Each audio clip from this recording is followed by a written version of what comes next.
de l'Union nationale des sapeurs-pompiers, Yann Moisan, qui est présent. Donc, autant vous dire que je joue dans l'avenir. Il y a également Dominique Régnier, qui est mon papa du syndicalisme, avec qui j'ai quand même débuté en 98. Il y a Mathieu Brugeot du GD 87, Lolo Courtois, Christelle, donc soyez attentifs.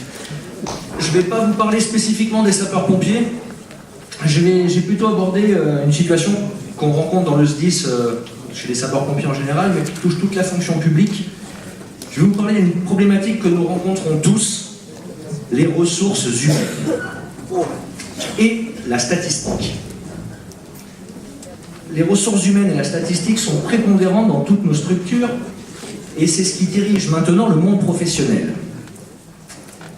Depuis plusieurs années maintenant, le pays traverse une crise grave.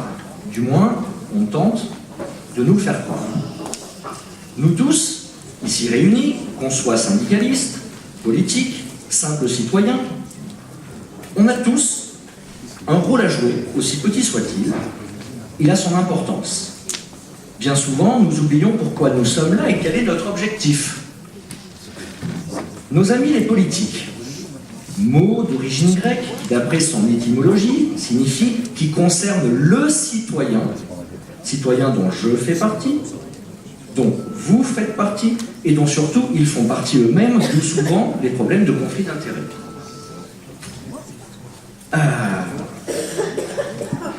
Ce citoyen est bien trop souvent oublié au détriment d'une gestion mathématique souveraine, comme notre gouvernement. En effet, je n'aime pas les maths de la vie, car ce n'est plus l'homme qui apprend les maths, mais c'est les maths qui prend l'homme. Désolé, elle était facile. Et surtout les maths qui prennent toute la place, toute sa place, celle de l'homme bien sûr. On ne parle plus des hommes sans emploi, mais on dit le chiffre du chômage. On ne dit plus les salariés, mais la masse salariale. Ah ça, la masse salariale, hein, c'est important. Sur les comptes rendus de nos DG, DGS, DRH, enfin ceux qui gèrent les ressources humaines, le H ne sert plus à rien. Nous ne sommes plus que des ressources, de la matière première que l'on achète, que l'on vend, et sur toute la documentation des RH, ce ne sont plus des humains, mais des tableaux, des courbes, des diagrammes en bâton, des diagrammes en cercle, enfin, etc., etc. En fait, c'est ça maintenant les maths. Ce sont des gens que l'on entasse dans des camemberts, ce sont des âmes que l'on agglutine dans des diagrammes. Nous ne sommes plus que des plus ou des moins, des recettes, des dépenses, des coupes budgétaires, le tout dans un système de bénéfices bruts ou nets. Et vous l'aurez remarqué, le système est bien plus souvent brut que net, surtout de nos jours. Et l'on continue à nous dire que nous coûtons cher, qu'il faut faire des économies.